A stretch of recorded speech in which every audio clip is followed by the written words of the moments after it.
Vic's V8 Videos 1951 Ford F1 pickup truck restoration is being brought to you in part by Ford, the official truck of NASCAR.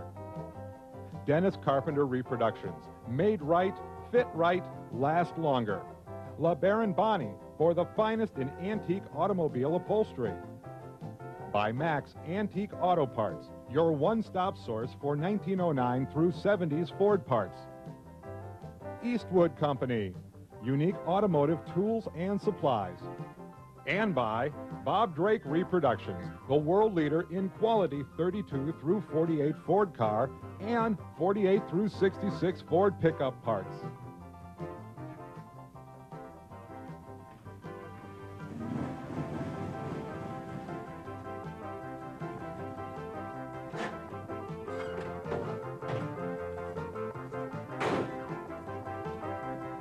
Hey, Al, what have you got there? Hey, Vic, look at this 1948 F1 Series pickup truck from Fairfield Mint. Wow. This is gorgeous. Look at this. Look at the detail on here. Oh, this is outstanding. Tailgate opens. You know something, Al? I wish my 51 looked like this. Well, why don't we just restore your 51 to make it look like this? That's a great idea, but we'll have to paint it this same color. We will. All right. I'm going to do that while you stay here and play with your new toys. I'm going to get some stuff for the truck, and I'll see you later. Okay.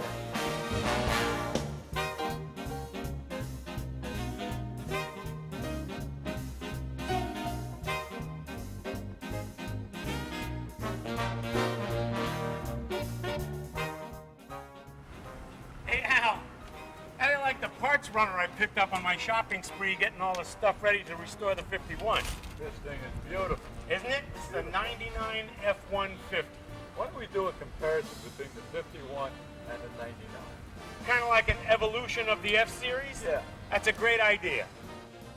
Hey Vic, we're going to start at the business end of this Ford pickup truck and show you some of the things it comes with. It comes with a receiver hitch, comes with a step bumper, chromed. It comes with a fiberglass topper on it that's lockable, that you can lock all your belongings inside without worrying about it. And it comes with a bed liner to protect the inside part of your bed. If you carry anything like bricks and stuff like that, it won't bother the paint. Truck comes with a lot of options. Okay, Al, well, in doing our comparison, that was great on the 99. That's a beautiful truck. And now the 51, as you can see, has no bumper on it, although it was an option in 51. This truck didn't come with it. And back in 51, you couldn't get a trailer hitch from the dealer. Somebody at some point in time welded this little beauty onto the back of this truck. Now, the other thing with this truck, there is no bed cover. Aftermarket, you could have gone out and had a canvas cover stitched for it, but this truck didn't have that either. This is your basic bare bones pickup truck. Now on the 51s, the trailer, or the tailgate latch, as you can see, this one's not stock, not original. It's been changed over the years. This one is an original hitch. And as you can see, it takes a little work. And when I drop the tailgate, you've also got to go around and make sure that you don't catch anything on it. Tailgate is down. As you can also see, the original bed in this truck has long since rotted away, and someone replaced it with a piece of what looks like marine plywood. Pay no attention to the 47 Ford tires that you see sitting in the back of the truck.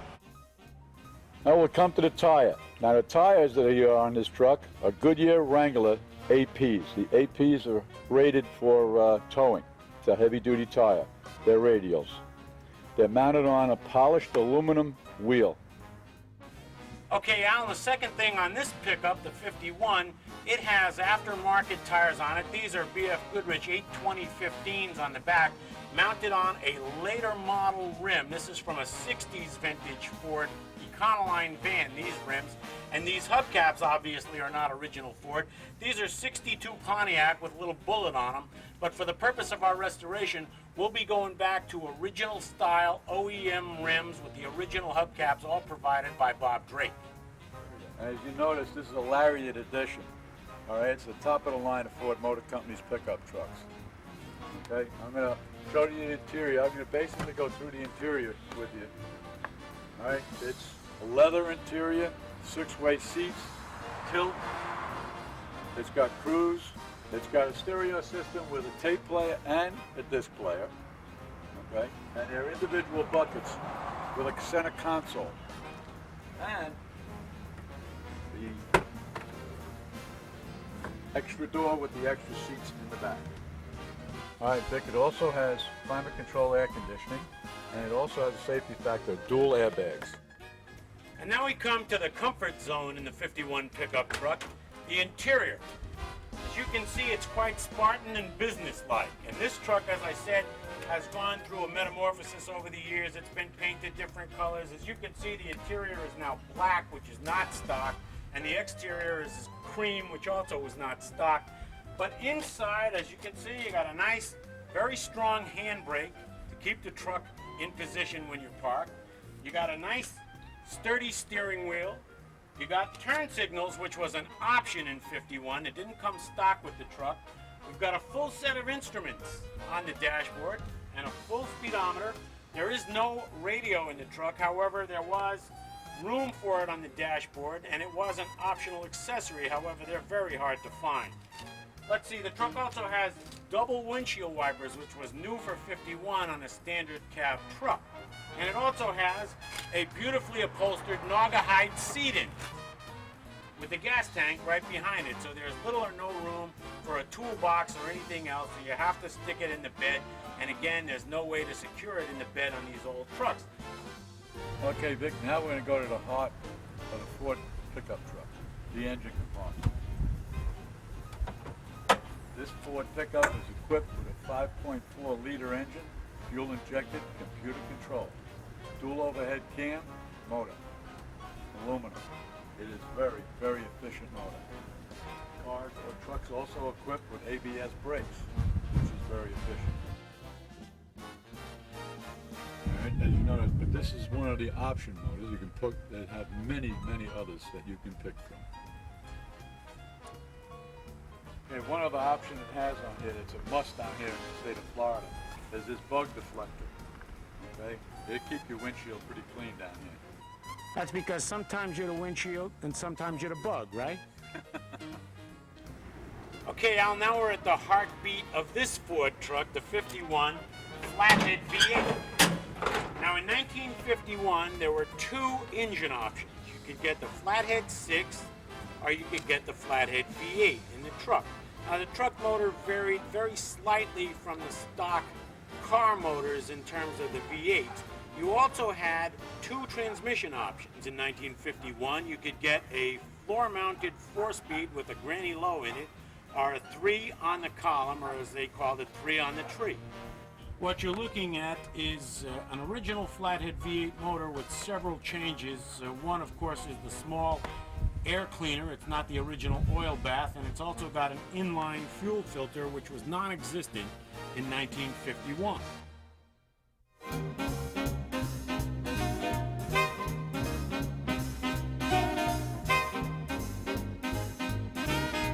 All right, Vic, what we're going to do to start is first we get the truck sit in position where we want it. Now what we do is we spray all the nuts and bolts with WD-40 or any rust bust that you have. Okay, let it soak a little bit. Drain the water out of the radiator. All right, and the first step you do is you take your headlight assemblies out, pop your wiring out, and feed your wire harness up to the firewall. So there's nothing on your fenders. Okay, no wire, no wiring harness. Just lay it on the motor. All right, then you start unbolting. As you see here, this fender, all right, I started unbolting it. It's fairly simple. All right, there's some inner bolts, and down at the bottom, it's mounted to the frame rail and your step. Unbolt them. One bolt on the inside coming through, take that off. And on the front, all you have is two major bolts right underneath the radiator. And you'll see them fairly easy because they got springs attached to them. All right, we take them off, and same on the other side, and we just lift it off. Good idea, disconnect your radiator from your cross member. All right, it makes it a little lighter, also a little more easy to handle. when you go to lift it off. Watch your frame rail. You don't hit it with your leg. Tools. Okay. Okay. All right, now we got the nose off, Vic. Just going to bring up to some of the people about getting some bags, plastic bags, to put all your nuts and bolts in it, and you can write on the bag with a magic marker what they're for. Oh, we also got little stick-on labels that we can write on, and you just peel it off, stick it on the bag. Then you can remember where everything goes when you reassemble the car. Right. Excellent. Okay, so I think what we'll do next is our next step is remove the radiator and take the engine out. Okay, now when we pull the engine out, we're going to leave the transmission on it, right? Right. So we just disassemble the yoke from the drive shaft and pull the engine right out of the truck. You noticed when we left the hood on? Yes. Okay, the hood's the last thing we're going to take off, just to cover everything in case we get any weather. And the hood provides good shade for us while we're out here working under the truck, right? Yes. Okay.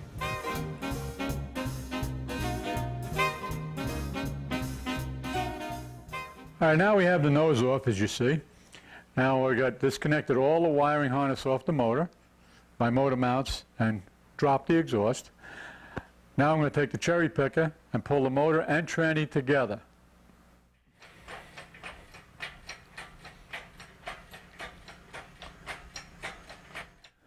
All right, now, as you notice, we took the carburetor off, okay, and we put some tape over the hole right here. We don't want no foreign objects falling in there while we have the motor out.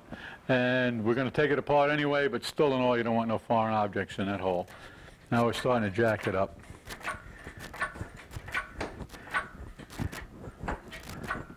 Okay.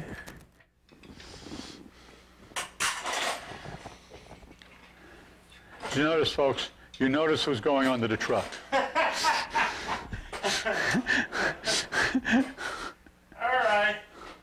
I'm under the truck. Yeah, that you is.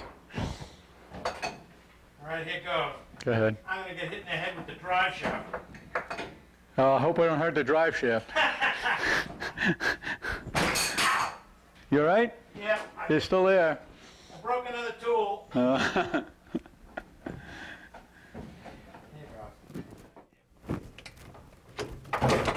Bingo. Off now. Off now. There it is. All right. There it is. You want to slide it out and I'll I'm grab the drive shaft? Yeah, don't be careful, don't hit you in the head. All right, now I come up a little.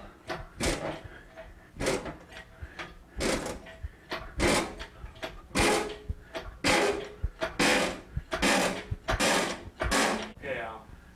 All right, now we got the motor swinging. Get it out of our way, and then we'll put it on the engine stand. Okay, we took it out like you see with the transmission.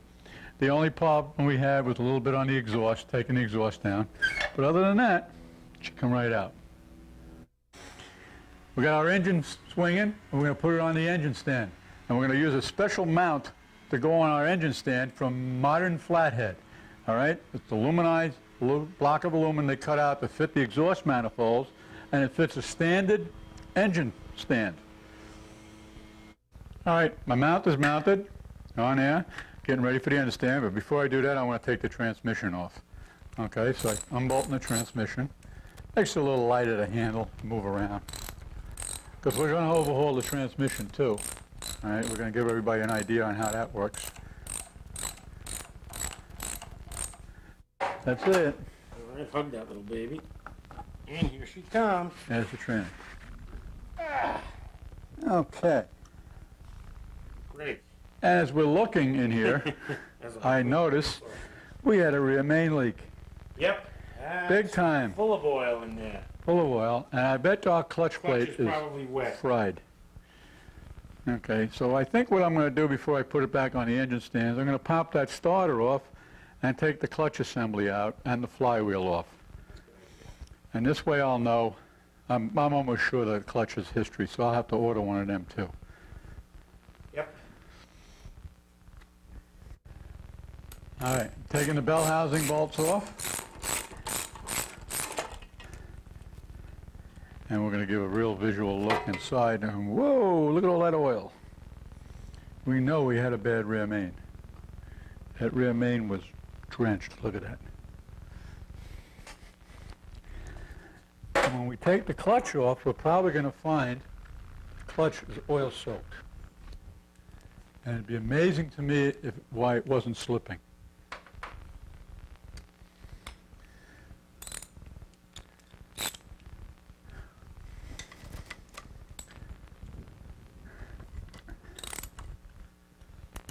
Just from looking straight down at the clutch plate, it is oil soaked too. So I know it's been heated up, so we're going to have to put a new clutch in here.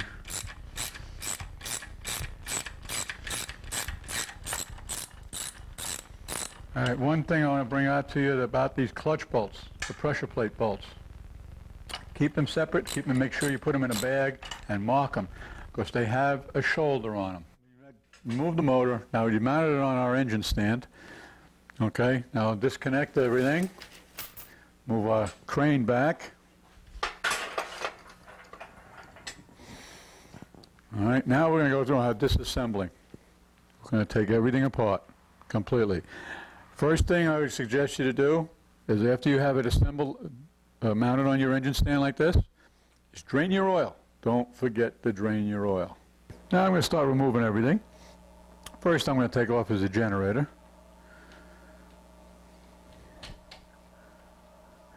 And after I take the generator off, I'm going to pop my fan belt off of here.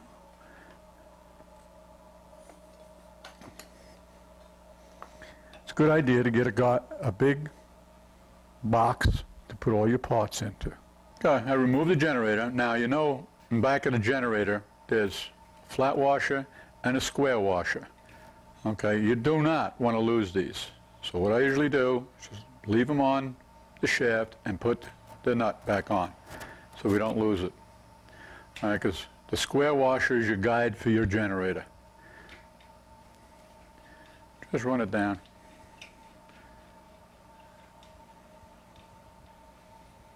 Suchly, that's it, like that. Now the next thing I'm going to do is I'm going to disassemble all the plug wires. We're going to take the distributor out next.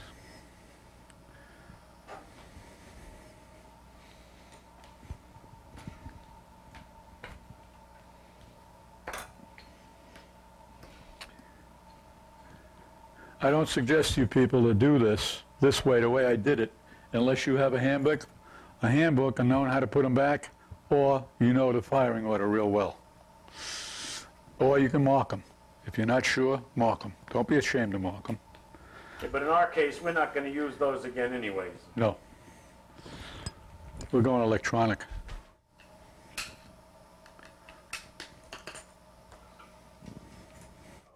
All right, took the vacuum advance line off. You see, especially when you guys are going to put this back together originally stock with your single carburetor, them bends, don't bend them, don't crease them, otherwise you'll ruin the line. All right, removing the nut for the hold down for the distributor, and we just yanked the distributor out.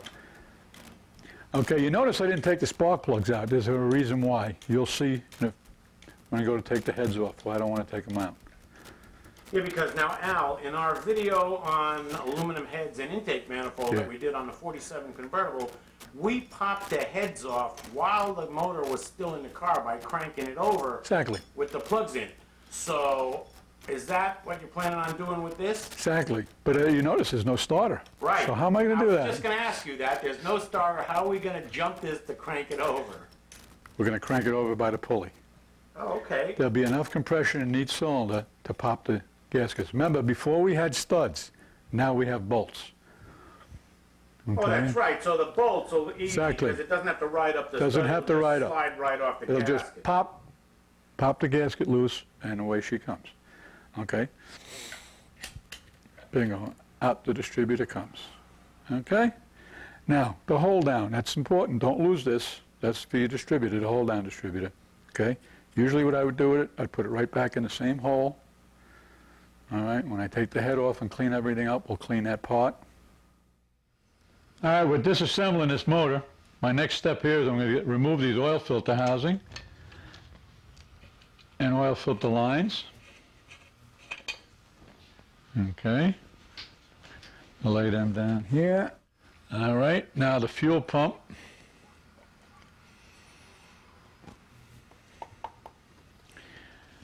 Okay, I took the fuel pump off, take out the push rod, oil filler cap.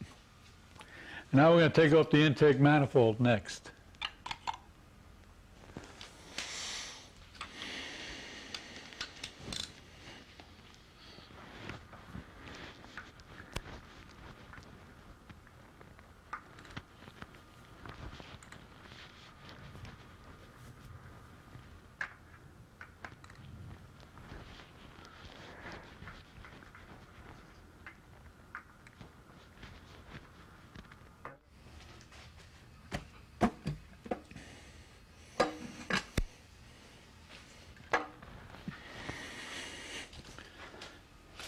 Hey, Al, let's take a look inside and see just how clean this motor is.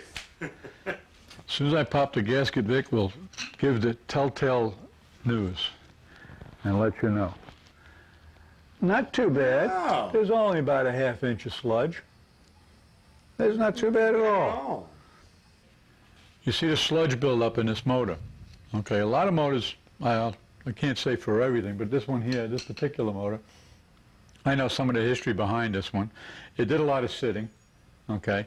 And another thing is they used 10W30 or 10W40 oil in it. It's not recommended, all right? Even though we're going to rebuild this motor, all right, and we're going to put new rings in, molly rings and all that stuff in there, and we're going to hone the cylinders, everything, we will not use a 10W30 oil. We'll use 2050 racing oil or straight 30 weight. All right, and if we still, and we, as you notice, we just took the oil filter off, and if you don't change the oil often enough in this, that's where you're going to get this buildup. Okay, your sludge buildup. But as we go along, you'll see. Well, I can't wait to see what we got in the oil pan when I get that full.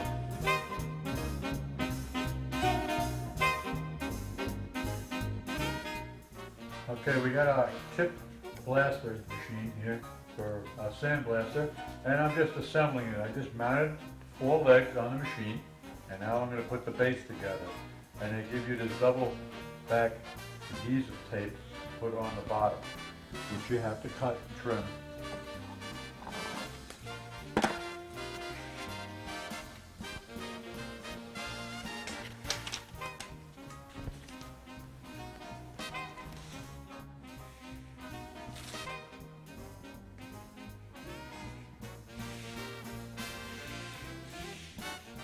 Okay, now I'm going to mount the base that I just put the stripping on to the bottom of the machine. Okay? And what I'm going to do is I'm going to have to ask Vic to come over and help me with it, but he's not going to touch any tools. I heard that, Al. I heard that. I'm here. This is a beautiful piece from Tip, huh? Yeah, nice. I can't wait to start sandblasting everything now. Not everything. And there she goes. Now this is the Tip Model 780 Mini Blast cabinet, and it's a perfect size cabinet for a small shop, or if you're doing a restoration at home in your garage like we're doing to the 51 Ford pickup. It's a large enough cabinet we can put wheel rims in here. You're not going to be able to fit a fender in here, but unless you're running a professional shop, you really won't have much need for fenders in sandblast cabinets. So if you're doing it at home like we are here, this Model 780 from Tip is the perfect glass cabinet for you. All right, we mounted our cabinet in place where we want it. All we'll have left to do is just hook up our gun, which is basically simple, and run our air hose in through this hole. And we're finished. I think this machine's a winner. What do you think?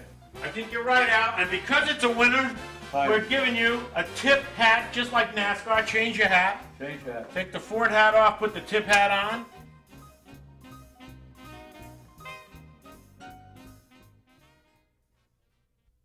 All right, now we're going to remove the valves from the flathead motor.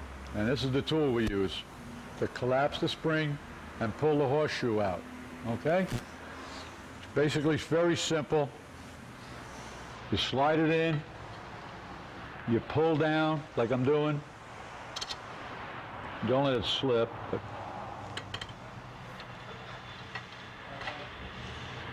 Okay, now you pull the horseshoe out. That's the horseshoe clip. Okay, now I got the horseshoe clip out. Now I'm going to pop the spring, retainer, and the valve guide out at once. Just sits it there and goes pop.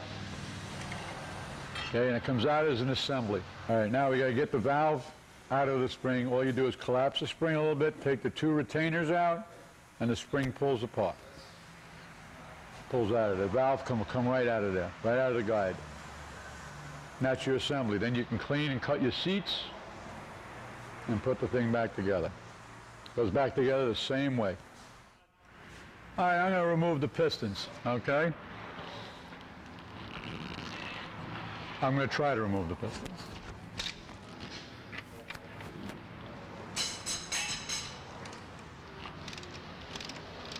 And we're going to examine the crank after we get that out.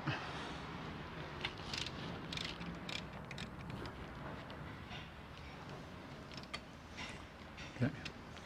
When you do this job, make sure you keep caps and you number the caps. These are numbered, okay? And you keep the cap with the rod. Do not change them around.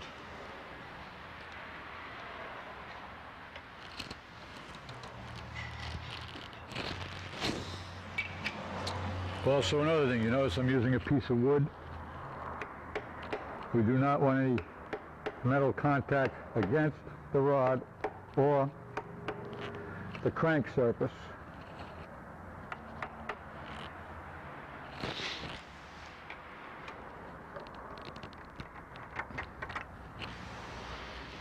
Oh, it looks pretty good. The bearing surface looks pretty good.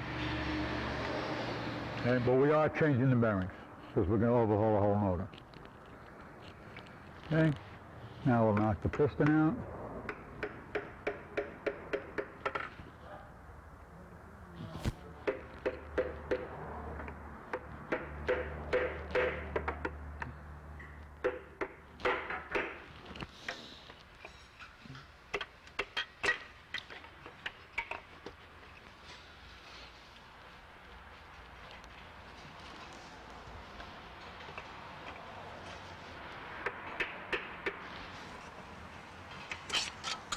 Okay. See, we had no broken rings, nothing like that. They were non-moving, but the bearing surface looks good. The crank looks pretty good. We're going to have to just clean that up with a little emery, and we're going to be in good shape. As soon as you get the piston out, leave your bearing in there. First of all, you got to see if it's a stock bearing. I'll show you how to do that first. Okay. Clean it off, and look at the back. There'll be stamped in the back. Can you see that stamp number? Okay, this crank has been turned 10 thousandths under, okay? So we know the bearings are 10 under on the rods.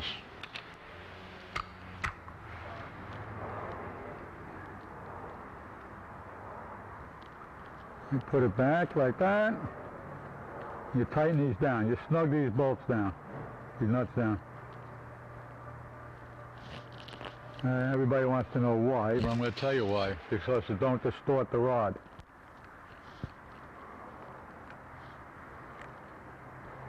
You do that when you take the crank out. You put these main caps right back in the same place, and you torque these down to 40 pounds torque. Then you can send your block out to be boiled and cleaned. If you do that without them rod caps on there, you throw the block away. It'll be useless. We'll never be able to put it back together.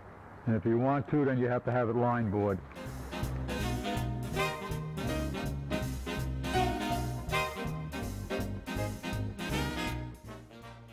The next step, Al honed each cylinder, which cleans up the cylinder walls.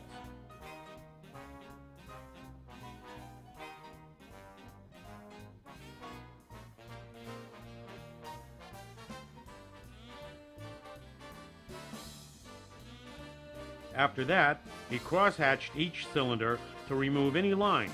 This will also enable the rings to seat easier.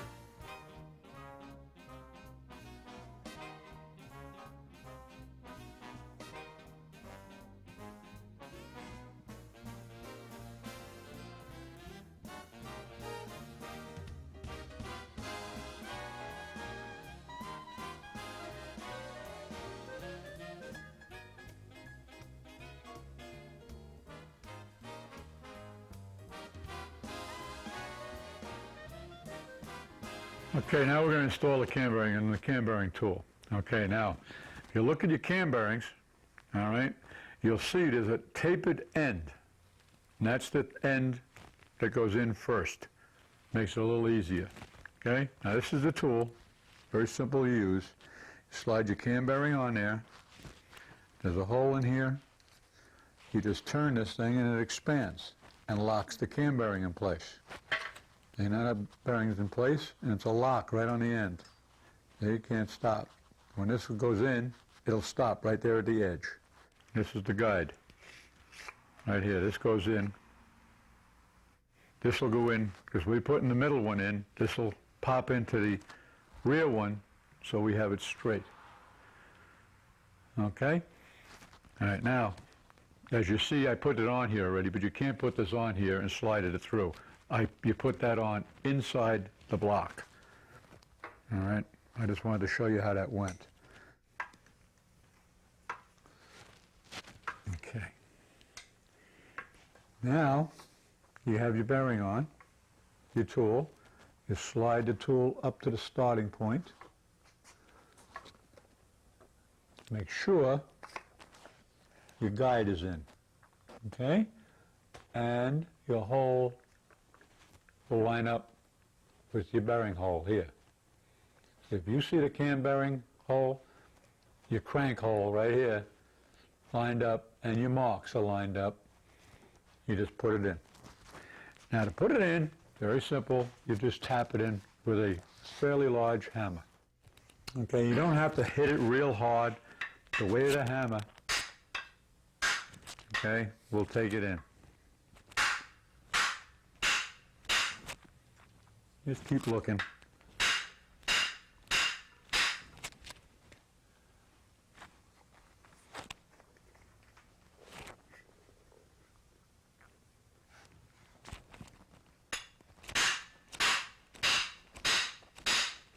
Want me to hold this block down? No, you don't have to. It's not going, I'm not using it that hard. Oh, I'm almost there. Every once in a while, just keep checking your lineup wedge.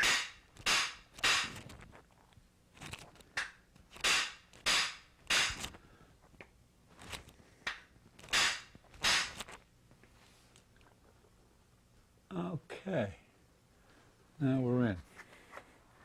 Cam bearing is in. Now, we have to check it.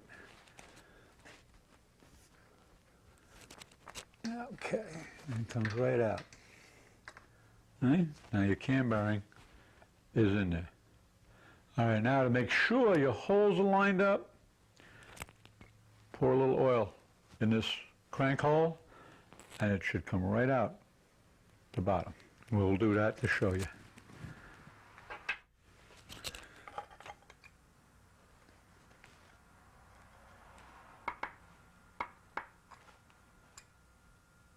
Oh, look at that. Oil just running out. Now we know the hole's lined up.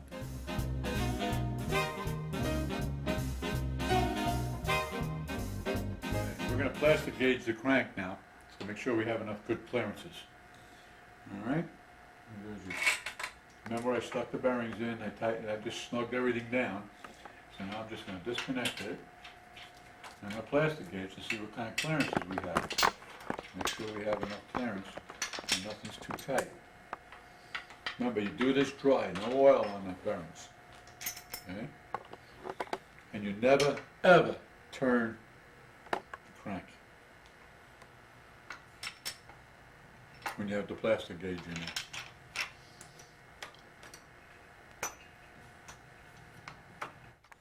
Okay, now we're going to plastic gauge the crank. This is plastic gauge, you see it? As you've been rebuilding motors, you should know all about this stuff. Just lay it on the crank, like that. And that moves the crank. Hand tighten these. Snug it up.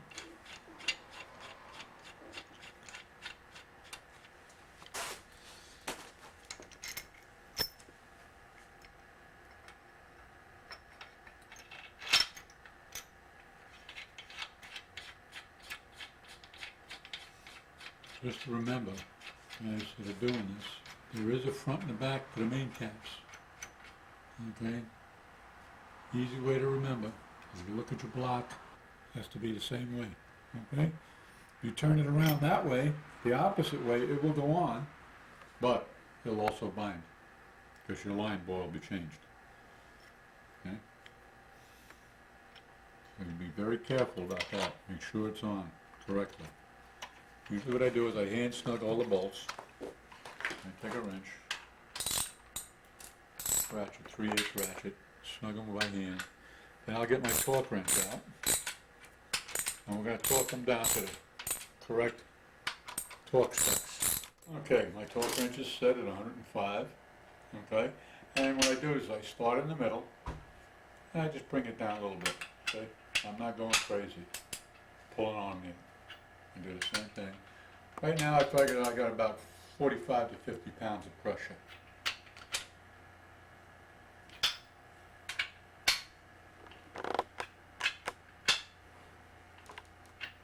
And I start in the center.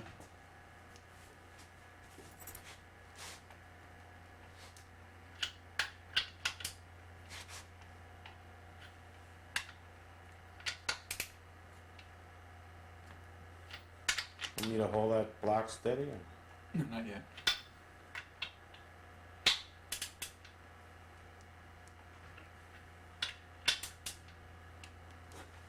Okay, now I'm ready to pull out my torque spec. You hear the clicking? On this particular wrench it clicks when you're at the right torque spec.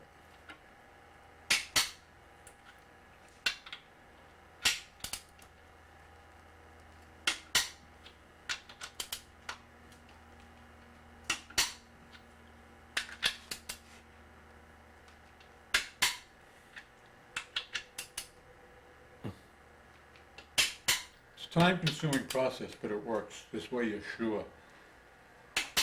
Okay, now I just let it sit for a minute, then I back them off. I back them off, and then I get my readings on my clearance.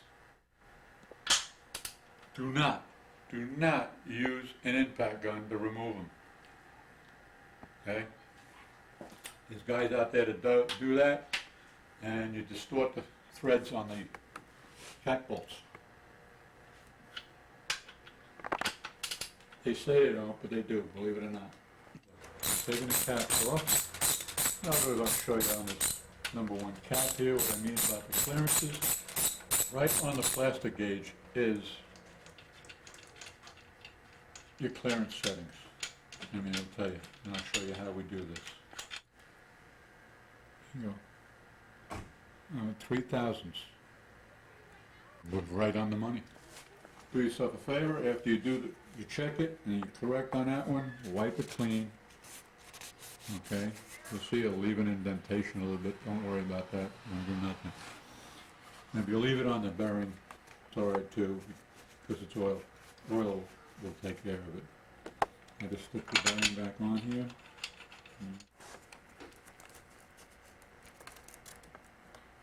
And we're at 3/1000 here too. Excellent. Well, we checked it. It's 3/1000. We're in good shape. We're going to be really good shape. We're going to have good clearances. We're going to have good oil pressure. We're in good shape here on the mains. And we do the same process for the rod bearings. Okay? You do it over the same way. No problem that way. This way you know, you're going to have a problem. It shows up before you put the motor together. You don't want to put everything together dry and not know what's happening with your clearances or anything like that, because then when you go to start it and you have a bind up, then you're in trouble. Yep. Make sure your main caps are numbered 1, 2, and 3.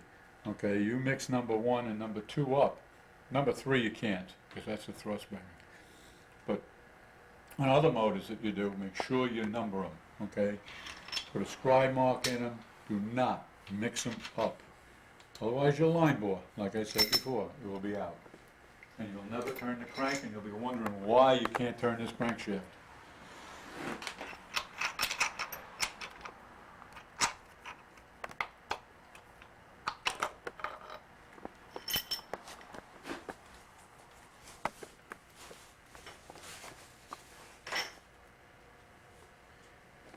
And lift this out of here.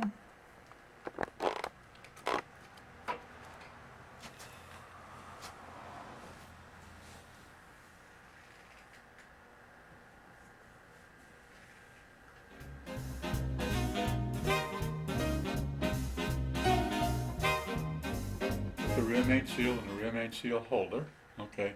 Now you know this just fits in here like this on these flatheads. Okay. Now what I usually do with these, all right, I take a very thin coating. Now I said thin coating of silicone, and I run a bead of silicone in here. Now the reason is, and they say it don't seep out, but we don't take any chances. Okay? That's not on the seal. That's just on the casing. Okay, then I slide this in place. Okay, make sure it's flush. Okay.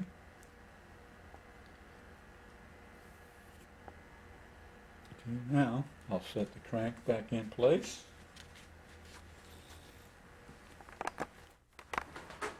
Be careful putting it back, don't drop it in or anything like that. Just be careful setting it.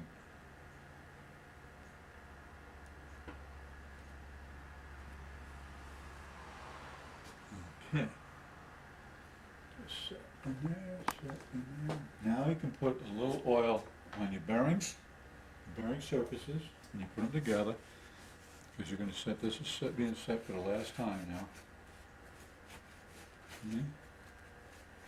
I'll show you another little trick I do with these. Just a little trick. It's just a rebuilding system that we do. And after I set them in place, I put a little oil on the bearings. In the rod holes that go down to the mains, I just shoot a little oil in it. I spin it around a little bit. This way I know I'm getting lubricant down at the end. All right. Set it in place. Just go through the same procedure you did for setting your, and it's going to be a little tighter now because now you got a rear main seal in here. Okay, so you got to be careful setting it down. The rear main seal, you see it here. When you go to spin this crank after this, it's all torqued down. Hold your finger on the direction so it don't come out of the hole. It shouldn't, but you never know. Like I said, I had a little oil in the bearings when I put it together to torque down. Now I just take an standard oil can, put it in the bearing hole, and just pump it up a little bit, okay? You'll see it'll pump all the way up. See it coming out? Alright, that also runs down in the crank to the bearing. And we're going to turn it over. Hopefully. Well, as soon as I can get all of them out.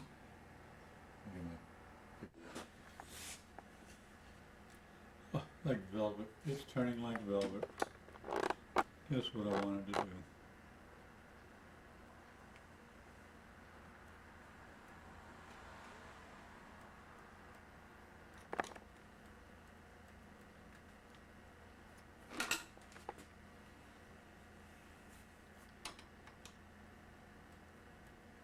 You don't be afraid to put oil in these, okay? I mean, let's face it, it runs on oil. I know guys are saying, well, I'll put it together, I don't need that much oil, the oil pump will do it. Don't let the oil pump do all that work. Pump that crank up, don't be afraid to. Okay? Look at that. The only thing, like I said, you gotta hold this down. Yeah. Hmm? Okay. Hold your finger over the whole thing, otherwise that'll spin on you and come up.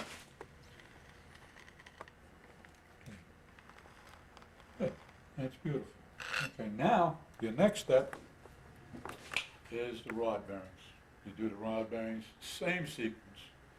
Dry, plastic gauge, check your clearances.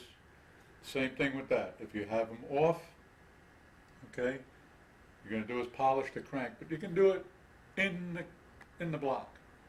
I mean, it don't take much. You're not going to be that far off with your crank bearings.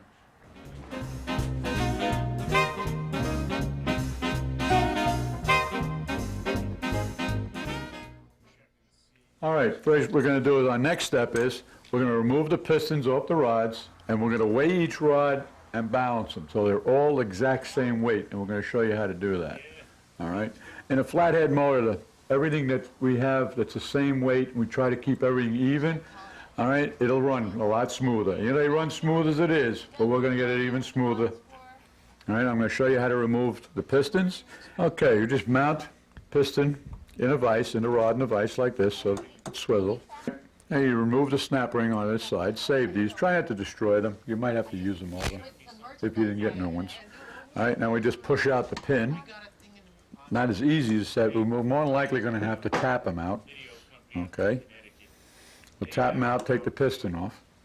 When we do take the piston, you'll notice the rods got a lot of rough edges. We're going to smooth all that out with a Dremel. Okay, smooth it, and then we're going to weigh it. All right, now we'll just knock the pin out since we took the snaps off, okay, which is easy. They'll come right out. You don't have to hit them hard, as you see. Okay, come right out. And there we are. The reason we're taking them out, we're changing the pistons on this particular job, but I suggest to you to take them out of yours if you're going to rebuild them and use the same pistons. And the reason why I'm telling you to do that, there's a bushing in here. I want you to check that bushing, make sure it is not worn. Right inside here. All right, now we got the rod, and what we're doing is we're just going to examine the rod. Make sure there's no visible cracks in it. Okay? And there isn't in this. And you see the rough surface here? We're going to smooth all this out and round these off a little bit. We're going to make a little, like a competition motor, a little bit out of this. All right? Make easier oil flow and everything else. And this is pretty good shape. We're going to take them all apart, every one of the pistons, and do that, and then we'll show you how we're going to do the rods, each individual rod, and then we'll weigh them and then go from there. Okay, now I get all the pistons off the rod, so what I'm going to do is weigh every one of these. Okay? We're going to write down the weight, what they are, and we're going to find the lowest weight one. All right? And we're going to match them. We're going to make every one of them be the same weight. All right? We just got a regular, ordinary male scale. Okay, it's like we're measuring them, as you see me measuring them here. And I'm recording the numbers down. And I'm looking for the lowest number. And we're going to match everything to the lowest one. Okay, that's all 8 of them. Now, I look at my sheet here, and what do I find? Okay, number 3 and number 2 is 0.8. Okay, my highest is 1.2. And my lowest is 0.8. Now what we want to do is we want to match them two. Okay, now before we take and bring these others to match this, we're going to clean number 2 and number 3 up first, and then reweigh it. Okay, and then we'll bring them all accordingly. We'll probably bring this down to 0.6 on each one when we clean them up. What I mean by cleaning them up, what we're going to do, okay, we're going to actually just smooth the areas out, make them look a little better, grind them up, just take a little bit of meat, grind them. And this way we know we got a pretty good rod.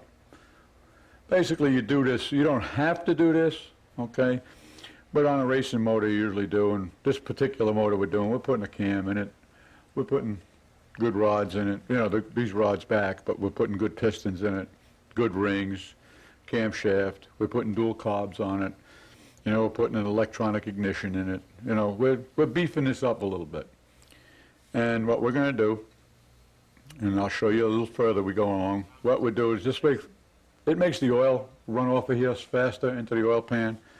It's a lot smoother and just runs better, and it'll weigh all the same. Okay, you just see the rib is usually really the worst part about this whole thing. I'm just going to smooth it out a little bit with a Dremel cutter.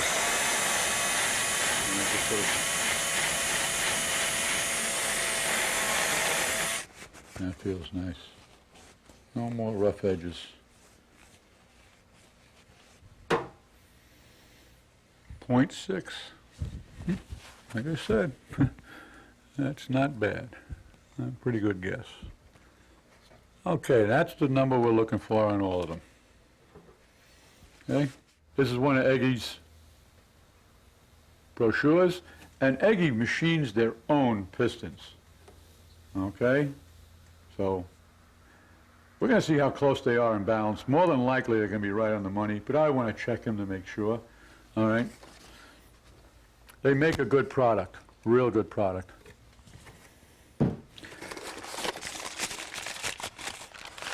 And you'll notice when I do weigh these, I'm going to weigh them with the wrist pin in them.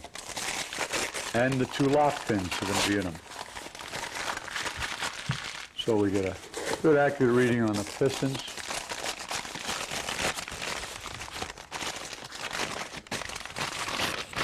Okay, what I'm going to do, I leave their box. I'm going to use their box. I'm going to designate each piston for the hole it's going to go in. I'm just going to write a number on it. Okay? You don't have to do this, but just for my own, I'll do it. Okay, let's weigh them and see what we got. Okay.